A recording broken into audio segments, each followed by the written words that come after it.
City cable. మాజీ MLA నువ్వు ఇంకోసారి నోటికొచ్చినట్లు మాట్లాడితే ఖబర్దార్, డీసీసీ అధ్యక్షులు దారాసింగ్ హెచ్చరిక. మాజీ ఎమ్మెల్యే పైలట్ రోహిత్ రెడ్డి నీవు ఇంకోసారి నోటికొచ్చినట్లు మాట్లాడితే ఖబర్దార్ అంటూ జిల్లా కాంగ్రెస్ కమిటీ అధ్యక్షులు దారాసింగ్ ఆగ్రహం వ్యక్తం చేశారు. శుక్రవారం మాజీ ఎమ్మెల్యే పైలట్ రోహిత్ రెడ్డి ఏర్పాటు చేసిన విలేకరుల సమావేశంలో ఎమ్మెల్యే బుయ్యని మనోహర్ రెడ్డిపై దౌర్జన్యాలు చేస్తూ బీఆర్ఎస్ బలపరిచిన సర్పంచ్లను కాంగ్రెస్ పార్టీలో చేర్పించారు అన్నందుకు దారాసింగ్ తీవ్రంగా ఖండించారు. శనివారం తాండూరు పట్టణంలోని ఎమ్మెల్యే క్యాంపు కార్యాలయంలో ఏర్పాటు చేసిన విలేకరుల సమావేశంలో దారాసింగ్ మాట్లాడుతూ మీ దగ్గర 70 మంది సర్పంచ్ అభ్యర్థులు ఉంటే వారి లిస్టును బహిరంగపరచాలని సవాల్ విసిరారు. కేవలం 4 జెడ్పీటీసీలు గెలిస్తే జెడ్పీ చైర్మన్ ఎలా అవుతారని అన్నారు. కాంగ్రెస్ పార్టీ బీదల పార్టీ అని, బీదల సంక్షేమానికే పనిచేస్తుందని అన్నారు. ప్రజా ప్రభుత్వం కనుక ప్రజలు కాంగ్రెస్ పార్టీ బలపరిచిన సర్పంచ్ అభ్యర్థులను భారీ మెజార్టీతో భారీ సంఖ్యలో గెలిపించారని అన్నారు. కాంగ్రెస్ పార్టీలో అక్రమాలు, దౌర్జన్యాలు చేసే సంస్కృతి లేదని దారాసింగ్ అన్నారు. కాంగ్రెస్ పార్టీ నుండి ఎమ్మెల్యేగా గెలిచి కాంగ్రెస్ పార్టీని మోసం చేసింది మీరే కదా అని అన్నారు. దౌర్జన్యాలు, కమిషన్, డ్రగ్స్ తదితర సంస్కృతిని తెచ్చింది మీరే కదా అని దారాసింగ్ విమర్శించారు. కాంగ్రెస్ పార్టీ బలపరిచిన 100 మంది సర్పంచ్ల లిస్టును బహిరంగపరచడానికి తాము సిద్ధంగా ఉన్నామని, బీఆర్ఎస్ పార్టీ మద్దతుతో గెలిచిన 70 మంది అభ్యర్థులను సర్పంచ్ అభ్యర్థులను చూపేందుకు సిద్ధమా అని సవాలు విసిరారు. తాండూరు అభివృద్ధి కోసం ఎమ్మెల్యే బుయ్యని మనోహర్ రెడ్డి ఎంతో కృషి చేస్తున్నారని, 3 సంవత్సరాల తర్వాత అభివృద్ధిని చూసి మీరు మళ్లీ ఎన్నికల్లో పోటీ చేసేందుకు భయపడడం ఖాయమని అన్నారు. BRS party ZP chairman seat కైవసం చేసుకుంటే తాను రాజకీయ సన్యాసం తీసుకుంటానని అన్నారు. ప్రజా పాలనలో బీదలకు ఇందిరమ్మ ఇండ్లు, రేషన్ కార్డులు తదితర సంక్షేమ పథకాలను ప్రవేశపెట్టామని అన్నారు. ఈ కార్యక్రమంలో తాండూరు వ్యవసాయ market committee chairman Patlola Bala Reddy, director Jannappa, మాజీ డిపిసి సభ్యులు పట్లోల నరసింహులు, ప్రభాకర్ రెడ్డి, లొంక నరసింహులు, అనిల్ కుమార్ తదితరులు పాల్గొన్నారు. ముఖ్యంగా స్థానిక సంస్థలు, గ్రామ పంచాయతీల ఎన్నికలు మొదటి విడతగా వికారాబాద్ జిల్లాలో జరిగినాయి. ఎందుకంటే దాదాపుగా మనకు 262 గ్రామ పంచాయతీలు, కొడంగల్, తాండూరులో 149 గ్రామ పంచాయతీలు, 113 కొడంగల్లో. ఈ మొత్తం గ్రామ పంచాయతీలు కాంగ్రెస్ గారి వీచింది. అది మేము చెప్పే కంటే మీరే పత్రికల్లో రాసిండ్రు. ఇక్కడికి కొడంగల్లో 113 గ్రామ పంచాయతీలకు 91 గ్రామ పంచాయతీ 113 91 కాంగ్రెస్ గెలిచిందని మీరే రాసింది. అది మరి తాండూరు విషయానికి వస్తే 155 గ్రామ పంచాయతీలు, 155 గ్రామ పంచాయతీలో 6 గ్రామ పంచాయతీలు కోట్పల్లి మండలానికి వస్తుంది. మిగతా 149 గ్రామ పంచాయతీలు తాండూరు కానిచెంచి 4 మండలాలు పెద్దమూరు, యాలాల్, బషీరాబాద్, తాండూరు. ఈ మొత్తం 4 మండలాల్లో 91 ప్లస్ కరెక్ట్గా 91 ఇంకా ప్లస్లు ఉన్నాం మేము. ఇంకా ఏంటంటే మా దాంట్లోనే రెబల్స్ ఇద్దరు నిలబడి గెలిచారు. వాళ్ళు సందిగ్ధంలో ఇద్దరు. సపోజ్ మనం మారేపల్లి ఇద్దరు మా వాళ్ళే పిల్లలు, మేము ప్రచారం పోలే. ఉద్దడాపూర్ ఉన్నాం, ఇద్దరు మా వాళ్ళే నిలబడు, మేము ప్రచారం పోలే. గెలిచింది మా వాళ్ళే. మంబాపూర్ ఉంది, నిన్న మంబాపూర్ గురించి చెప్తుండు, మరి పెద్దెముల గురించి చెప్తుండు. ఎందుకంటే మాజీ ఎమ్మెల్యే గారు డీసీసీ ఇలాకాలో ఏదో మేము పీకేసినాం, బరికేసినాం. ఏం పీకేసారు? గెలిచిన క్యాండిడేట్ మావాడు, మా దగ్గర పోయి అవతల పోయి గెలిచాడు. మిగతా క్యాండిడేటే లేడు నిలవడానికి. మీ దగ్గర క్యాండిడేటే దొరకని పరిస్థితి ఉన్నది ఈరోజు. దానికి ఏదో నేను మల్లేసినా నేను దేశాలు తిరిగి వచ్చి ఈరోజు మల్లేస్తే కాదు. బంబాపూర్లో ఇద్దరు మావాళ్ళే, ఇద్దరు నిలబడ్డారు. ఇద్దరు మావాళ్ళే కాబట్టి గెలిచిన క్యాండిడేట్ మావుడే, రెబల్. సరే, గెలిచిన తర్వాత అభ్యర్థులు అటు ఇటు అవుతుండొచ్చు, కానీ ఏదో నేనే గెలిపించిన నా ఘనకార్యం ప్రభుత్వం మీద వ్యతిరేకత వచ్చిందనేది బొబ్బలు కొట్టుకోవడం వాస్తవం కాదని. అయ్యా, నీవు ఫస్ట్ తాండూరులో ఎన్ని గెలిచినావో ఆ స్థానాలు తీసుకొని రా. గాంధీ చౌక్ కాడనా లేకుంటే ఇందిరా చౌక ఎక్కడనో ఒకసారి మాట్లాడుకుందాం. పేరు, గ్రామ పంచాయతీ పేరు, సర్పంచ్ పేరు, ఉప సర్పంచ్ పేరు, మెంబర్ల పేరు, ప్రతి ఒక్కరితోటి సహా మనం ముంగలుండి మాట్లాడతాం. ఎందుకంటే ఈరోజు కాంగ్రెస్ పార్టీకి స్థానిక సంస్థల్లో ప్రజలు క్యూ కట్టి ఓట్లేసి ఈరోజు గెలిపించారు. ఎందుకు గెలిపించారు? ఆ రోజు ఎన్నికల్లో గౌరవ ముఖ్యమంత్రి రేవంత్ రెడ్డి గారు ఇచ్చిన హామీలు ఏవైతే ఉన్నాయో 6 గ్యారెంటీలు, ఆ 6 గ్యారెంటీలు చూచా తప్పకుండా మేము ప్రజల్లో తీసుకెళ్తున్నాం, అమలు పరుస్తున్నాం. అందులో భాగంగానే ఈరోజు కాంగ్రెస్ పార్టీకి ప్రజలు పట్టం కడుతున్నారు. తప్పకుండా కాంగ్రెస్ పార్టీ ప్రజల్లో ఉంటుంది, ప్రజలతో పాటే ఉంటుంది, ప్రజల సేవలో ఉంటుంది. ఇది ప్రజాపాలన. ఈ ప్రజాపాలన యొక్కనే గెలుపు ఈ స్థానిక సంస్థల్లో గెలిచినాం.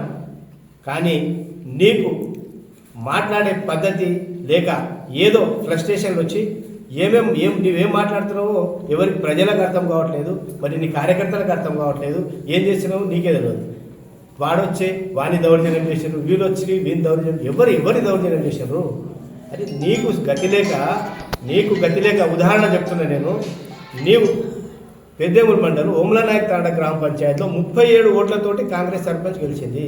నీ అభ్యర్థి ఏం చేసింది? నేను ఉరేసుకొని చచ్చిపోతా, నాకు సర్టిఫికేట్ ఇవ్వండి అని కౌంటింగ్ హాల్లో దాదాపు 3-4 గంటలు వేడి చేసింది. ఇది పద్ధతి, ఇది సంస్కృతి బీఆర్ఎస్. అదేవిధంగా 65 ఓట్లతోటి గాజీపూర్ గెలిస్తే అందరు వెళ్ళిపోయారు. గెలిచినామని చెప్పి క్యాండిడేట్తో సహా బయటికి వెళ్ళిపోయి గంట తర్వాత వచ్చి మాకు రీకౌంటింగ్ చేయండి అని చెప్పి ధర్నాలు చేస్తే అటువంటి దానికి నువ్వు మద్దతు తెలపడానికి రాత్రి 11-12 గంటల వరకు ఆడ వెయిట్ చేసినావు. ఇది నీ సంస్కృతి, ఇది ఆ పద్ధతి. 67 ఓట్లతోటి గెలిస్తే దీన్ని రీకౌంటింగ్ చేస్తారా? ఇది పద్ధతి మీది, ఇది సంస్కృతి నీది. ఎవరు దౌర్జన్యం చేస్తారు? కాంగ్రెస్ వాళ్ళు ఎప్పుడు కూడా దౌర్జన్యం చేయరు. ఈరోజు కాదు సుమా, కాంగ్రెస్ వాళ్ళు దౌర్జన్యం చేస్తే నువ్వు గెలవవు. నిన్ను గెలిపించింది కాంగ్రెస్ వాళ్ళు. ఆ రోజు టీఆర్ఎస్లో దౌర్జన్యం ఉన్న ఉద్దేశంతో నువ్వు వచ్చి బతికి బట్ట కట్టుకొని కాంగ్రెస్ పార్టీ ఒడిలో పడితే నిన్ను ఎత్తుకొని మేము చూచా తప్పకుండా అందరం కలిసికట్టుగా ఉండి కాంగ్రెస్ కార్యకర్త, ప్రతి ఒక్క కరుడు కట్టిన కాంగ్రెస్ కార్యకర్త నిన్ను ఆ రోజు కాంగ్రెస్ పార్టీలో ఎమ్మెల్యేగా గెలిపించారు. అది మర్చిపోయినావు. ఈరోజు కాంగ్రెస్ వాళ్ళు దౌర్జన్యం చేస్తున్నారంట. ఏడ దౌర్జన్యం చేస్తారు, ఎవరు దౌర్జన్యం చేస్తారు తెలుసుకో ఒకసారి. మళ్ళీ ఒకసారి వెనుకకు మళ్ళీ చూడు. మరి నువ్వు ఎప్పుడు కూడా అదే ఫైనల్. కాంగ్రెస్ను ఇడిచిపెట్టి మోసం చేసి తల్లిపాలు దాగి తల్లి రొమ్మును గుద్దిపోయినవే, అదే నీకు కథమైనట్లు. నీ రాజకీయ జీవితం ఆడికెళ్ళి పులిస్తా. నువ్వు ఎప్పుడు కూడా గెలవవు. మరి నువ్వు మాట్లాడేది కూడా దౌర్జన్యం అనేది రాకుండా ఒక సంస్కృతితో మంచి మాటలు మాట్లాడు. అది పద్ధతి ఉంటుంది. మెసేజ్ పంపించినాక ఒక మాజీ ఎమ్మెల్యేలు 10 మందిలో ఒక మెసేజ్ పోతే ఎట్లుండాలి? అరే మాట్లాడేట్టు బాగుంది భయ్ అనే కాడికి ఉండాలి. ప్రజలు రావాలి ఆ ప్రేమ. కానీ నీకు వచ్చేది ప్రతి ఒక్కటి దౌర్జన్యం. ఎవడు ఏడ దౌర్జన్యం చేస్తుంది చూపినా ఒక్కరన్నా. ఇప్పుడు కరణ్ కోట్ ఉంది, గ్రామ పంచాయతీ, పెద్ద గ్రామ పంచాయతీ. మా అభ్యర్థులకు ఫోన్ చేసి భయపెట్టిస్తే నామినేషన్ వేయలేరంట. చిన్నపిల్లాడు చెప్తే ఎవరైనా వింటారా ఈ మాట? పత్రికా సోదరులు మీరే ఉన్నారు. ఇంత పెద్ద గ్రామ పంచాయతీ ఎవరికో ఫోన్ చేస్తే నామినేషన్ వేయకుండా ఉంటారా? 14 గ్రామ పంచాయతీ వాళ్ళు ఏకగ్రీవంగా వాళ్ళ మెంబర్లు నిలబెట్టుకునే స్థాయి లేదా? ఎవరు ఉన్న క్యాండిడేట్లు అందరూ ఇంకా పట్టుకున్నారు. బీఆర్ఎస్ వాళ్ళు ఎందుకు పట్టుకున్నారు? జరుగుతున్న అభివృద్ధి. నేను చాలా చేసిన 1680 కోట్ల పని చేసిన నేను అని చెప్పి నిన్న చెప్పడం జరిగింది. ఎక్కడున్నాయి 1680 కోట్లు? 7 చూపించు ఒకసారి. ఎలక్షన్ ముంగలు వచ్చి మొత్తం ఆ బొందలగడ్డకు రాళ్ళు వాస్తాం చూడు మనం, అట్లా అక్కడక్కడ ఫౌండేషన్ స్టోన్లు వేసినావు. ఎక్కడైనా పని అయిందా? ఎన్నికల ముందు 15 రోజుల ముందు బోల్డ్ వేస్తావు. ఎక్కడున్నాయి నీ ప్రొసీడింగ్లు? నీ గ్రామాల్లో ప్రతి గ్రామాల్లో నేను గ్రామానికి 50 లక్షలు ఇస్తున్నాను. మున్సిపాలిటీలో 1 కోటి రూపాయలు ఇస్తాను. ఒక్క పని చూపి తాండూరు మున్సిపాలిటీలో. మరి గ్రామాల్లో చూద్దాం నాడు. నేను దోలుకొని పోతే నేను నా ఎంటరా ఎంక్వైరీ చేద్దాం. ఆ పనులు ఒకటన్నా ఉన్నాయా? క్వాలిటీ ఉందా? ఏదో హడావుడిగా ఆ కార్యకర్తలు అరే తెచ్చిండు కదా మేము చేసుకోవాలి, అదే చేసుకుంటే ఇప్పుడే పైసలు ఇప్పిస్తా అని చెప్పి వాళ్ళని మోసం చేసి పైసలు ఇప్పించి పని చేపించినాక 10 రూపాయలు ఇప్పియకుండా మోసం చేసిపోయినాడు నువ్వు కార్యకర్తలను. మరి కార్యకర్తల గురించి ఈరోజు మెప్పు కోసం మాట్లాడే పద్ధతి కాదు.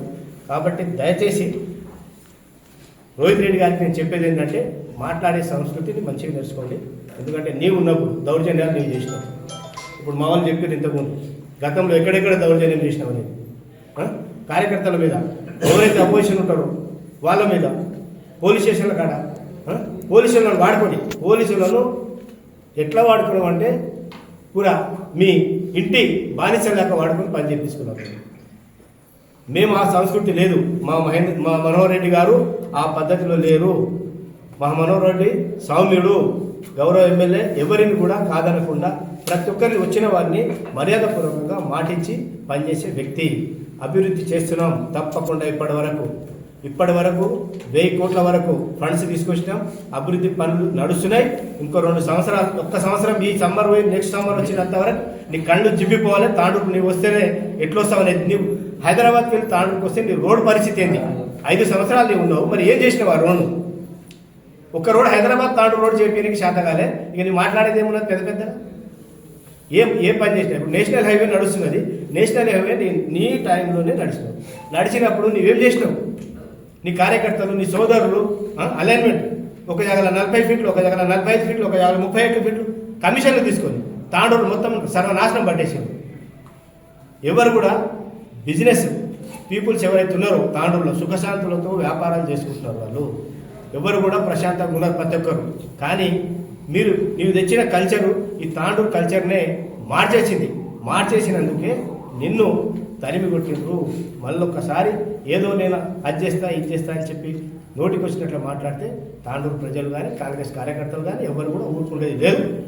ఖబర్దార్, మేము తప్పకుండా ఈ తాండూరును ఈ 5 సంవత్సరాల్లో అభివృద్ధి చేసి చూపిస్తాం. ప్రజల యొక్క మెప్పు పొందుతాం. ప్రజలకు కావాల్సిన సౌకర్యాలు ప్రతి ఒక్కటి మేము చేయడానికి సిద్ధం ఉన్నాం. ఈ ఉన్న 2 సంవత్సరాల్లో పేదోనికి కావాల్సిన పరిస్థితులు ఏందనేది ఆలోచన చేసి ప్రజలు ఎక్కడ ఆఫీసుల చుట్టూ తిరగొద్దనే ఉద్దేశంతో ప్రభుత్వం వచ్చిన తర్వాత ప్రజాపాలన అన్న పేరుతో ప్రజల దగ్గరికే అధికారులను పంపించి వారికి ఏమేమి కావాలి, ఇల్లా, రేషన్ కార్డ్సా, కరెంట్ ఫ్రీ అన్నాం, ఇవన్నీ చెప్పినాం. ఇవన్నీ దరఖాస్తులు తీసుకొని ఆ దరఖాస్తులన్నీ మా దగ్గర పొందుపరుచుకొని అధికారులతోటి సెలక్షన్ చేయించి ఈరోజు పేదోనికి 5 లక్షల ఇందిరమ్మ ఇల్లు ఇస్తున్నాం. ఎవరైతే వాస్తవంగా ఇల్లు లేదో ఇల్లు లేని వ్యక్తికే ఇల్లు ఇవ్వడం, వాళ్ళు హ్యాపీగా సంతోషంగా ఈరోజు ఇల్లు కట్టుకుంటున్నారు. రేషన్ కార్డు ఎప్పుడో కాంగ్రెస్ ప్రభుత్వం ఉన్నప్పుడు ఇచ్చినాం గతంలో. మరి మీరు 10 ఏళ్ళు ఇచ్చారు, ఒక్క రేషన్ కార్డు, కనీసం రేషన్ కార్డు ఇవ్వకుంటే సంతోషం. ఒక్క ఆడపిల్ల పెళ్లి చేసుకొని వస్తే కోడలి పేరో లేకుంటే కొడుకు పుడితే పిల్లలు పెడితే పిల్లల పేరో చేర్చుకోవాలనే ఉద్దేశం ఉన్న వాళ్ళ పేర్లను చేర్చుకునే స్థాయిలో ఆ పేర్లను కూడా మీరు చేయలేని పరిస్థితి మీది బీఆర్ఎస్ ప్రభుత్వం ఉంది. ఈరోజు ఏమో పెద్ద మాట్లాడుతున్నారు. ఈరోజు మేము రేషన్ కార్డు ప్రతి కుటుంబానికి ఎవ్వరు కూడా ఎక్కడ ఎంతమంది అప్లికేషన్లు ఆ రోజు పెట్టుకున్నారో వాళ్ళ ప్రతి కుటుంబానికి రేషన్ కార్డు ఇచ్చినాం. మరి మిగిలిన వారు కూడా ఇప్పటికి కూడా ఈ రోజు వరకు కూడా వెబ్సైట్ తెరిచే ఉంది. ఎవ్వరు కూడా రాని వాళ్ళు ఉంటే ఇప్పుడు కూడా అప్లై చేస్తే వాళ్ళకు మా ప్రభుత్వం నుంచి రేషన్ కార్డు ఇవ్వడానికి మేము సిద్ధంగా ఉన్నాం. ఇది మా ప్రజాపాలన. సన్న బియ్యం ఈరోజు ఆ రోజు ఎవరైనా తింటే పేదవాడు ప్రతి ఒక్కటి దొడ్డు బియ్యం తిన్నారు. ఆ దొడ్డు బియ్యాన్ని ఎంతమంది తీసుకున్నారు, ఎంతమంది లేదు మనకందరికీ తెలుసు, మీకు కూడా తెలుసు. పక్కనే ఆ కంట్రోల్ షాప్కు లేకుంటే తీసుకొని పోయి పక్క షాప్కు లేకుంటే తీసుకొని పోయి ఇంటికాడ తీసుకొచ్చినాక కొంతమంది బ్రోకర్లు వాళ్ళే పెట్టిన బ్రోకర్లే వచ్చి ఇంటింటికి కలెక్షన్ చేసుకొని అమ్ముకున్న రోజులు ఉన్నాయి. దొడ్డు బియ్యాన్ని 10 రూపాయలకు 5 రూపాయలకు. కానీ ఆ పరిస్థితి ఈరోజు లేదు. ప్రజలకు అందేటట్టు వారు కూడా పెద్దోళ్ళతో సమానం సన్న బియ్యం తినాలి, ప్రతి కుటుంబంలో సుఖ సంతోషాలతో ఉండాలి, వాళ్ళు కూడా బాగుండాలి అనే ఉద్దేశంతోనే మేము సన్న బియ్యం ఈరోజు ప్రతి కుటుంబానికి ఇస్తున్నాం. ప్రతి కుటుంబం సన్న బియ్యం తిని ప్రతి ఒక్కరు జవాబుదారీ మేము. నీకు కాదు, నీది నీవు చూసుకో. ముందు ఫ్రస్ట్రేషన్లో కాకు. నెక్స్ట్ ఇంకో 3 సంవత్సరాలు అయిన తర్వాత తాండూరుకు వస్తే నాకు ఏమంటారు, మంది ఉంచుతారా నిలబడతారా అనేది ఆలోచన చేసుకో. నీ కార్యకర్తలకు ఏదో మభ్యం పెట్టి మాట్లాడిపోతే కార్యకర్తలు ఎంత ఉంటారు అనేది కాదు. ఇప్పటి కూడా నేను లేరు. ఇంకొకసారి కూడా చెప్తున్నా, గ్రామ పంచాయతీ సర్పంచుల లెక్క ఏదైతే ఉన్నదో, ఏదైతే లెక్క ఉందో మీరు చెప్పిన లెక్క 75 మంది సర్పంచులు ఉన్నారు కదా. రాజకీయంగా నేను దాదాపు 30 ఏళ్ళ నుంచి రాజకీయం చేస్తున్నా, నువ్వు 15 ఏళ్ళ నుంచి చేస్తున్నా అని చెప్పి నీకు చెప్పిన మొన్న తాండూరు ప్రాంతంలో. సరే, ఇద్దరికి ఛాలెంజ్ చేద్దాం. ఈ 75 మంది నీ దూరపడరా, లైన్లో వెళ్ళేట్టు నీవేం చెప్తే ఆ మాటకు నేను కట్టుబడి ఉంటాను. రాజకీయ సన్యాసం నేను తీసుకునే సవాల్ చేస్తున్నా, నువ్వు కూడా చేస్తావేమో చూడు. ఇదే కాకుండా జిల్లా పరిషత్లో నెక్స్ట్ వచ్చే ఎలక్షన్లో జిల్లా పరిషత్లో 4 గెలుస్తాం. 4కి 4 గెలిచి జిల్లా పరిషత్లో కైవసం చేసుకుంటాము. మళ్ళీ 4 వేస్తే జిల్లా పరిషత్ వచ్చేస్తారా 4 సీట్లకి?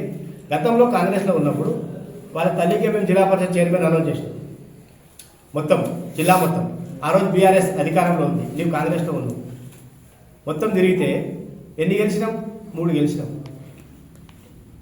మీ అమ్మతో పాటు నేను మరి బంటారం 3 గెలిచినాం. మరి ఈరోజు అధికారం కాంగ్రెస్లో పెట్టుకొని నేను 4 గెలుస్తా, మళ్ళీ జిల్లా పరిషత్లో కైవసం చేసుకుంటా. ఎట్లా చేసుకుంటావు బాబు జిల్లా పరిషత్ను? ఇక్కడ పుణ్యానికి వచ్చి నా కాంగ్రెస్ వాళ్ళు ఇంత పని చేసుకొని నీ ఒక్క సీటు గెలువుడా? తాండూరులో 4 కాదు, ఒక్క సీటు గెలువు. నీకు ఛాలెంజ్ చేస్తున్నా, ఒక్క సీటు గెలుస్తున్నాం. దీని మీద ఖబర్దార్, ఏదైనా మాట్లాడడానికి సిద్ధంగా ఉన్నాం మేము. ఎప్పుడే కానీ ఏదో ఇష్టం వచ్చినట్లు వాగిపోతే బాగుండదు. కార్యకర్తలకు ఏదో గొప్పతనం నేను చూపించుకోవాలనేది నీ కార్యకర్తలు నేను చూపించుకో, మేము కాదనము. కానీ కాంగ్రెస్ వాళ్ళు దౌర్జన్యం చేసే సంస్కృతి లేదు, చేయబోరు కూడా. కాబట్టి అందరికీ నమస్కారాలు, థ్యాంక్ యూ, నమస్తే. అదే పద్ధతిలో రెండో విడతలో కూడా పరిగి, వికారాబాద్ 2 నియోజకవర్గాల్లో వికారాబాద్ జిల్లాలో దాదాపుగా 80% పైనే కాంగ్రెస్ పార్టీ సర్పంచులు గెలవబోతున్నారు, గెలుస్తుంది.